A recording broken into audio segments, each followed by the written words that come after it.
Hello, everyone. It's a beautiful day here in Ontario, Canada, and as Group 2 members, we'll be presenting our first assignments on social and open data sources and be focusing on property listings in Barrie, Ontario. At this point, the question that comes to mind is why this topic? First and foremost, the reason why we chose this topic is because we are all international students, and of course, we are potential permanent residents of Canada. And at some point in our lives here in Canada, we've had cause to check out some houses for rentals. So that was the first thing that fascinated us to choose on this topic. The second one is because we want to understand Canada's housing market. Aside that as well, we feel real estate is a good investment in Canada, given that it has a low risk profile, and of course, it gives high return on investment, given that there is enough market for it here in Canada, since the Canadian government encourages immigrants to come to Canada. Um, Aside that, our data source was gotten from point two homes, and we are working on more than 100 records because at this point, records on the site are not stable, given that a lot of people get to buy their houses and it might increase or reduce. So that is why we have 100 plus record. And in the course of this presentation, we'll be collecting data from an outside source, which I already said earlier on, points two ohms, using web scraping, and we'll be collecting a minimum of 100 entries, and we'll be building a data model. Aside that, to be storing the collected data in a cloud storage, MongoDB to be precise, and we'll be building a web application which will be demonstrated in the course of this presentation. Uh, at this point, it is imperative I introduce my team members to you. First off, my name is Abiola Adeyemi, and I am the business analyst. While we have Interpret Vora, who is a web developer, and I also have Bavidudat, who is a web developer as well. And last but not the least, I have Anko Sharma, who is a developer.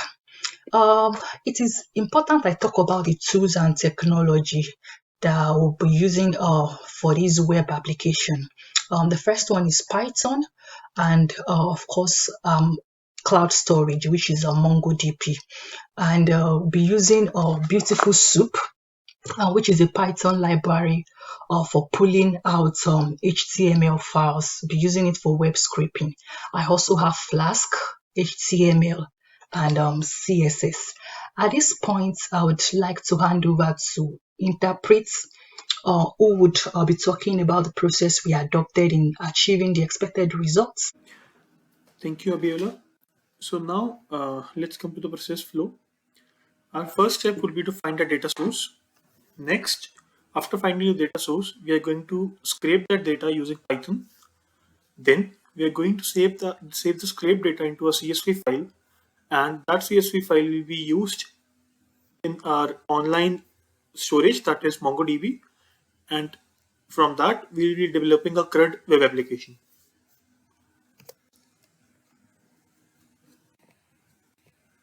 So this is the data model. These are the field names and the description for the same. So the property name defines the address specifying the location of a property. Baths and beds are the number of bathrooms and bedrooms in the property respectively. Property type is the type of property, and price is the cost of purchasing the property. Coming on to the web scraping code and output, I'll switch to my PyCharm screen.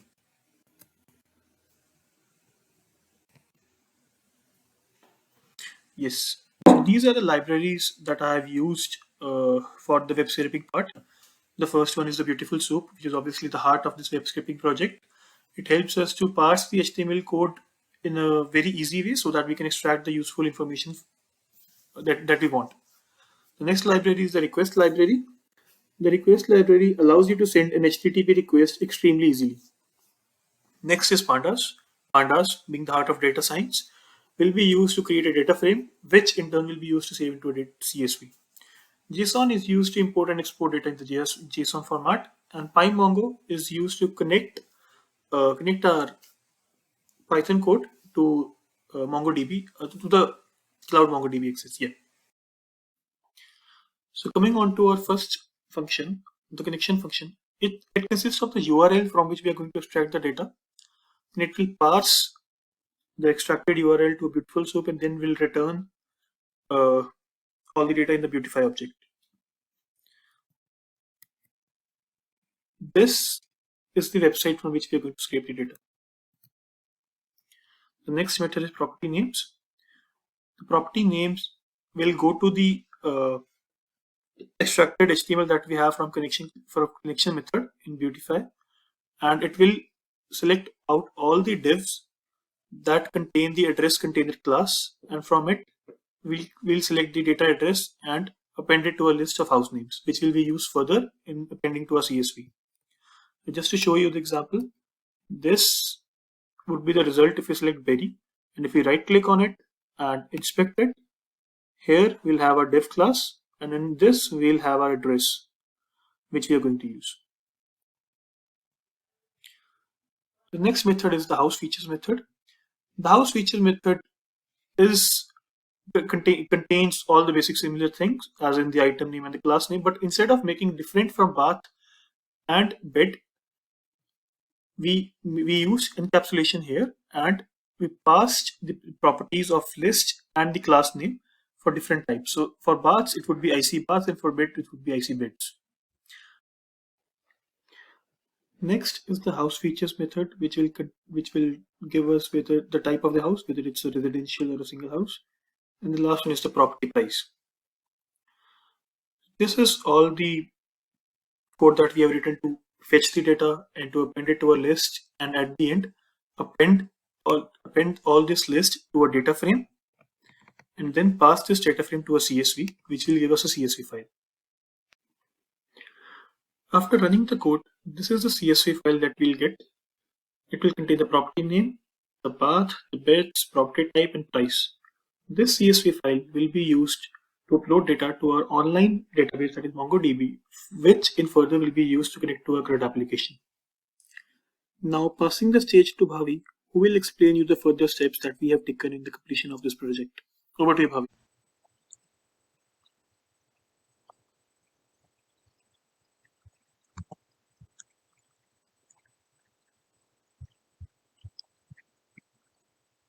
Thank you, Inderpreet.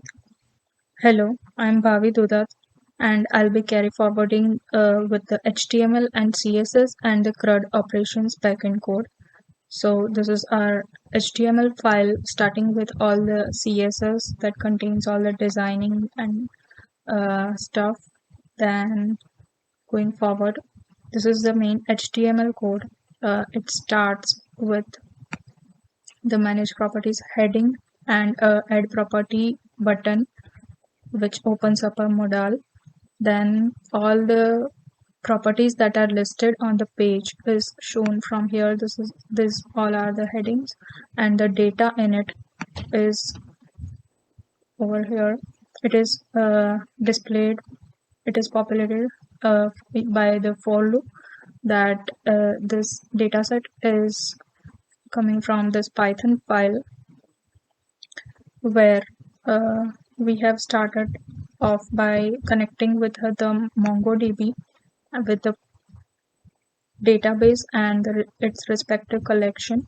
And from this one here we have this index, like the home path, and in it the main function, which fetches all the like records of the collection from collection.find, and then we'll be converting those records into a JSON, first of all in a data dictionary, and then converted into a JSON so that it can be sent to the HTML and populated over there.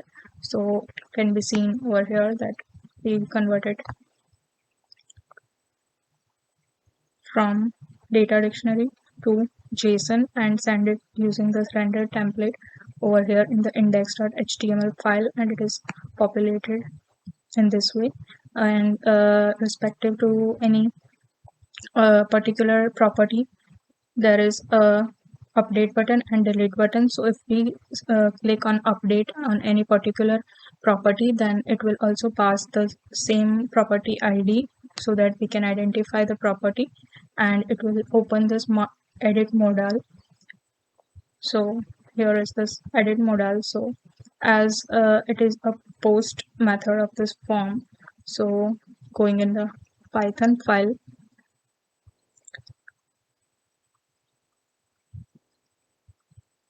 this is our edit one over here. So here we use the request.form function as it is a post method, and will update the particular property which matches the object ID with that one in the collection.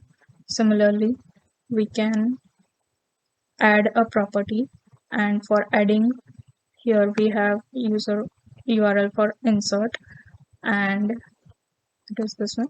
So as this is a get method of the function, we use request.args for fetching the values of the property details, and use insert one function to insert it into the collection. And at last we redirect to this main function so that we get back to the index page every time we do any operations. And lastly, for the delete function, we here only have a alert box. So the alert box, on clicking submit button, it directly carries the ID from here, and on that particular ID, whatever record is there, it gets deleted, and lastly it gets redirected to the main page. This way the entire CRUD operations are carried out in our web application, and this is the HTML code for the same. Thank you. Thank you, Bhavi. Now I am Ankur Sharma, and I'll be taking on to show you guys the live demo of our CRUD application. So moving on to the CRUD application, let me just show you the overview of the files we have used. This one is the datascrape.python file used to get the data from the websites and store it into a CSV, and then finally transmitting the data to MongoDB. Then we use this app.py file, which is basically doing the CRUD operations and communicating with our index.html, which is our web page source. So and the communication is using the data interchanges happening using the JSON file, and we are using Flask for the web part as well. So now let's move on, because I have run the app.py file already and it is still running as shown here. So let's move on to the application quickly. So let me just refresh, so it'll start from the top. So if we go here, we can see currently it has this is the information, the property name, baths, beds, property type, price, and then these are the buttons for add, edit, delete. We are already able to see the records. So there are almost, I think, 145 records currently, which is above 100. So 145 here. So this going on, and if we check and confirm, we can confirm the same using the DB as well. So let me just go ahead and refresh here so that we can confirm. Yeah, there are 145 results, and this is the last one. So the test 3-bed and 3-bath property, which is valued at 500,000 Canadian dollars. So now let us first add one more new property. So let me name it as test property 1, or maybe 2, because it is the second one we'll be adding. So let's assume it's a big house. So and 4 baths, maybe 5 beds, and property type maybe residence. And then since it is a big one, it will be a bit costly. So let's assume it is $1.2 million Canadian. So adding it here, So it should be now added at the bottom. Let's just click this. Yeah, it is there and has been added. Let's confirm the same by just refreshing the data quickly, and we'll check now. So it is there on MongoDB as well. So this is the one we just added, 4 baths and 5 beds.